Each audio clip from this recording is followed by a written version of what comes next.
ఆదిత్య 369 ఇండియాలో వచ్చిన first time travel movie. So యూజువల్గా సైన్స్ ఫిక్షన్ మూవీస్ అంటే రెండు రకాలు ఉంటాయి. ఒకటి సైన్స్ ఫిక్షన్, ఇంకొకటి ఫిక్షియస్ సైన్స్. రెండింటికి తేడా ఏంటి అంటే, ఒక సైన్స్ ఫిక్షన్ మూవీలో ఒక పాపులర్ నోన్ ఎస్టాబ్లిష్డ్ సైన్స్ని తీసుకొని దానికి ఒక మంచి స్టోరీని కలిపేసేసి చెప్తారు. అలా కాకుండా ఫిక్షియస్ సైన్స్లో ఏం చేస్తారంటే, మనకి అప్పటిదాకా లేని సైన్స్నో లేకపోతే ఒక హైపోథెటికల్ సైన్స్నో తీసుకొని దాని నుంచి స్టోరీ డెవలప్ చేస్తారు. యూజువల్గా టైం ట్రావెల్ అనేది ఇప్పటికీ కూడా ఇట్స్ ఏ ఫిక్షియస్ సైన్స్. ఎందుకంటే మనకి తెలిసి ఇప్పటికి టైం మిషన్స్ ఏమి లేవు మన దగ్గర. We only have popular beliefs on time travel. So ఇలాంటి ఫిక్షియస్ సైన్స్ మూవీస్ తీసేటప్పుడు డైరెక్టర్స్కి చాలా ఫ్రీడమ్ ఉంటుంది. ఆ ఫ్రీడమ్తో వాళ్ళు టైం మిషన్ ఎలా ఉంటుందో వాళ్ళు హైపోథెసిస్ చేయగలరు. వాళ్ళకి ఇష్టం వచ్చినట్టు దానికి మాడిఫై చేసుకోగలరు. అలా చేసుకోగలిగినప్పటికీ కూడా చాలా కొద్ది మంది డైరెక్టర్స్ మాత్రమే, ఇవాళ వరల్డ్ సినిమా ఫీల్డ్లో చాలా కొద్ది మంది డైరెక్టర్స్ మాత్రమే దాన్ని కూడా చాలా కేర్ఫుల్గా, సటిల్గా, బ్యూటిఫుల్గా అండ్ సైంటిఫికల్లీ యాక్యురేట్గా హ్యాండిల్ చేయడానికి ట్రై చేస్తారు. అందులో ఇవాళ చూసుకుంటే మనకి క్రిస్టోఫర్ నోలెన్ అని చాలామంది చెప్తుంటారు, లేకపోతే జేమ్స్ కెమెరూన్ కానీ. అలానే మన దగ్గర సంగీతం గారు ఈజ్ ఎ పర్ఫెక్ట్ ఎగ్జాంపుల్. ఒక సటిల్ టాపిక్ని తీసుకొని, ఒక సైంటిఫిక్ హైపోథెసిస్ని తీసుకొని దాన్ని చాలా కేర్ఫుల్గా విత్ అట్మోస్ట్ కేర్ దాన్ని హ్యాండిల్ చేసిన విధానం మనకి ఆదిత్య 369లో తెలుస్తుంది. యూజువల్గా టైం ట్రావెల్ అంటే ఇండియాలో అది ఫస్ట్ మూవీ అయినప్పటికీ కూడా హాలీవుడ్లో అప్పటికే చాలా టైం ట్రావెల్ మూవీస్ వచ్చాయి. కాకపోతే ఆ మూవీస్ అన్నిట్లో they had a lazy approach. అంటే ఒక టైం మిషన్ ఎలా క్రియేట్ చేయాలి అన్న దాని మీద సో ఎవరికి తెలియదు కాబట్టి ఆ ఒక్క ఆస్పెక్ట్ని వాళ్ళు చాలా చాలా పుష్ చేసేసారు. అంటే ఏదో బాత్ టబ్లో కూర్చొని ఫాసిట్ తిప్పితే టైం ట్రావెల్ అవుతుందని, లేకపోతే మిస్టిక్గా ఒక వీల్ చైర్ మీద కూర్చుంటే వీల్స్ మూవ్ అయినప్పుడల్లా టైంలో మూవ్ అవుతుందని, లేకపోతే ఒక జెట్ ప్లేన్లో టైం ట్రావెల్ అవుతుందని. ఇవన్నీ ఏంటంటే no one can debate them, ఎందుకంటే టైం ట్రావెల్ లేదు కాబట్టి ఏదైనా చెప్పు ఉండొచ్చు. కానీ దే ఆర్ లేజీ అప్రోచెస్, అంటే దాని మీద వాళ్ళు అంత ఎఫర్ట్స్ తీసుకోవాలి. బట్ ఆదిత్య 369లో చేసిన టైం మిషన్, ఆ design as an astronomer, as an engineer నాకు చాలా ఎగ్జైటింగ్గా అనిపించింది. ఎందుకు అంటే ఆ టైం మిషన్ డిజైన్కి చాలా పెద్ద హిస్టరీ ఉంది.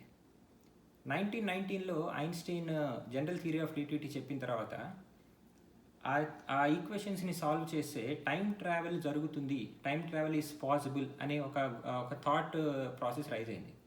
About from 1920s to 1930s చాలా పేపర్స్ టైం ట్రావెల్ ఎలా పాసిబుల్ అనే దాని మీద థియరిటికల్ ఫ్రేమ్వర్క్ని డెవలప్ చేశాయి. బట్ దానికి ఒక ఇంజనీరింగ్ ప్రాబ్లమ్గా ఎవరు ట్రై చేయలేకపోయారు, ఎందుకంటే ఇట్స్ వెరీ కాంప్లెక్స్.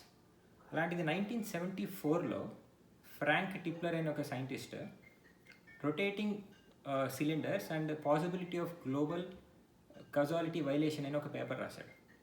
ఆ పేపర్లో ఏం చెప్పాడంటే, ఒక సఫిషియెంట్లీ లార్జ్ సిలిండర్ని తీసుకొని తన యాక్సిస్ చుట్టూ తాను ఫాస్ట్గా తిరిగితే ఎట్ హయ్యర్ యాక్సిలరేషన్స్ దాని చుట్టూత ఐన్స్టీన్ చెప్పిన జనరల్ రిలేటివిటీ ప్రకారము ఫ్రేమ్ డ్రాగింగ్ అనే ఎఫెక్ట్ కాజ్ అయ్యి అది టైంలో ట్రావెల్ అవుతుందని హైపోథెసిస్ చేశారు.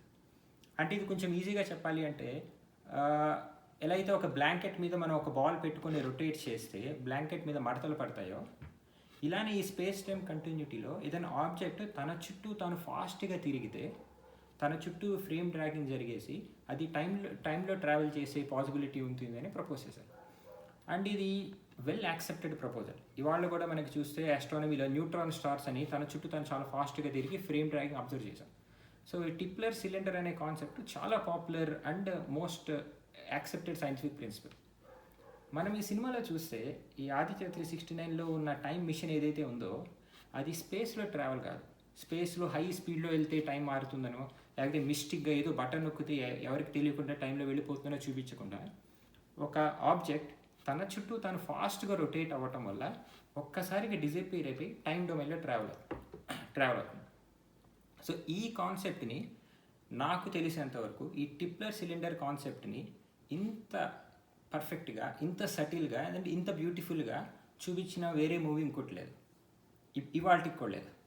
అందుకని ఈ మూవీ వచ్చి వాళ్ళకి 30 years అయినప్పటికీ, లేక దానికి ఇప్పుడు మళ్ళీ సీక్వెల్గా తీద్దాం అనుకున్నా కూడా ఆ టైం మిషన్ డిజైన్ ఒక్కటి మాత్రాన్ని ఫ్రీజ్ చేసినా కూడా మనకి ఎలాంటి ప్రాబ్లం ఉండదు. ఎందుకంటే even after 30 years of advancements in sciences we have not come up with anything ఒక మ్యాక్రోస్కోపిక్ టైం ట్రావెల్ చేయాలి అంటే. అలా కాకుండా ఒక క్వాంటమ్ టైం ట్రావెల్ చేయాలంటే దేర్ ఆర్ అదర్ డెవలప్మెంట్స్. రీసెంట్గా వచ్చిన క్వాంటమ్ మెకానిక్స్లో దేర్ ఆర్ సమ్ సొల్యూషన్స్. కానీ ఒక మ్యాక్రోస్కోపిక్ ఆబ్జెక్ట్ టైం ట్రావెల్ చేయాలి అంటే ఆదిత్య 316లో చూపించిన టైం మిషన్ కాకుండా వేరే సొల్యూషన్ ఇప్పటిదాకా లేదు. So that is right on time and ఎప్పటికీ కూడా టైం ట్రావెల్లో అది ఒక పైనీర్గా నిలిచిపోతుంది. ఇదే కాకుండా ఆ మూవీలో ఉన్న డిసిప్లిన్ కనుక చూసుకుంటే మోస్ట్ టైం ట్రావెల్ మూవీస్లో యూజువల్గా ఒక కామన్ సైంటిఫిక్ మిస్టేక్ చేస్తారు. అదేంటంటే ఆ రోజుల్లో వచ్చిన బ్యాక్ టు ఫ్యూచర్ కానీ చాలా పాపులర్ సైన్స్ మూవీస్ కానీ ఏం చేస్తాయంటే ఒక టైం ట్రావెలర్ అనేవాడు పాస్ట్లోకి ట్రావెల్ అయ్యి ఆ పాస్ట్ని మాడిఫై చేస్తాడు. So he want to enjoy a different future. రకరకాల రీజన్స్ చేస్తుంటారు. సో పాస్ట్లోకి ఇలా ఈ సినిమాలో కూడా పాస్ట్లోకి వెళ్ళేసేసి ఆ దొంగతనాన్ని ఆపుదామనే ఫస్ట్ మోటివేషన్తోనే కిషోర్ అనే క్యారెక్టర్ టైం మిషన్ స్టార్ట్ చేస్తాడు. కానీ ఈ ప్రాబ్లం ఏమవుతుంది అంటే క్రోనాలజీ కంజక్షన్ ప్రొటెక్షన్ అనే ఒక హైపోథెసిస్ ప్రకారము ఇది పాసిబుల్ అవ్వదు. ఎందుకు అవ్వదు అంటే మనము పాస్ట్లోకి వెళ్ళి ఆ పాస్ట్ని కనుక మాడిఫై చేస్తే మనకి ప్రజెంట్లో ఉన్న పాస్ట్ మారుతుంది. అంటే మన హిస్టరీ మనకి మారుతుంది. అంటే మనము ఒక 100 ఏళ్ల క్రితం, ఒక 200 ఏళ్ల క్రితం వెళ్ళేసి బ్రిటిష్ వాళ్ళని మనము అడ్డుకుంటే మనకి దాని తర్వాత జరిగిన హిస్టరీ అంతా కూడా మారిపోతుంది. అది మారిపోతే మన ప్రజెంట్ కూడా మారిపోతుంది. సో మన ఎగ్జిస్టెన్సే డిజపేర్ అయిపోతుంది.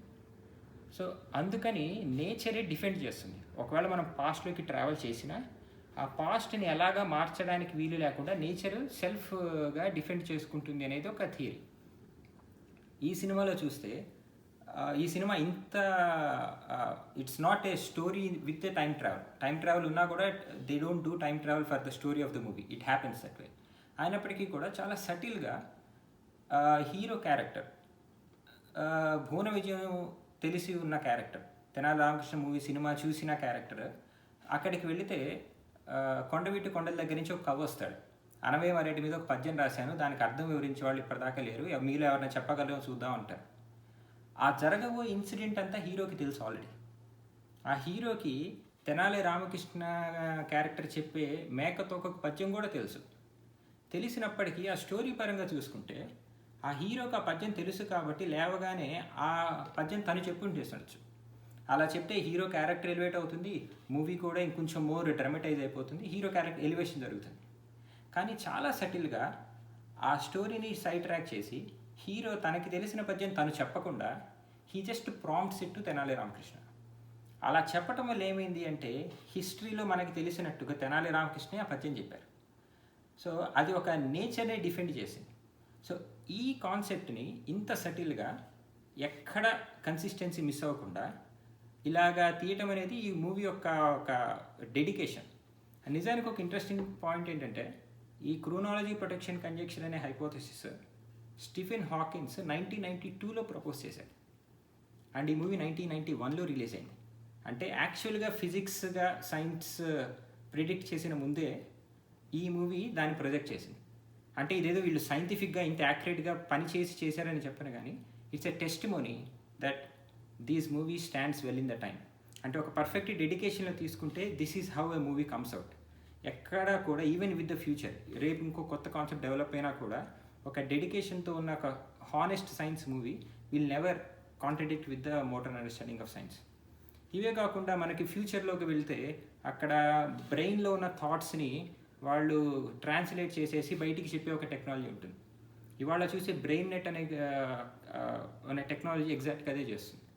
మన బ్రెయిన్లో మనకి తెలియని థాట్స్ కూడా అది రీడ్ చేసి బయటికి ట్రాన్స్లేట్ చేసే technology people are working today.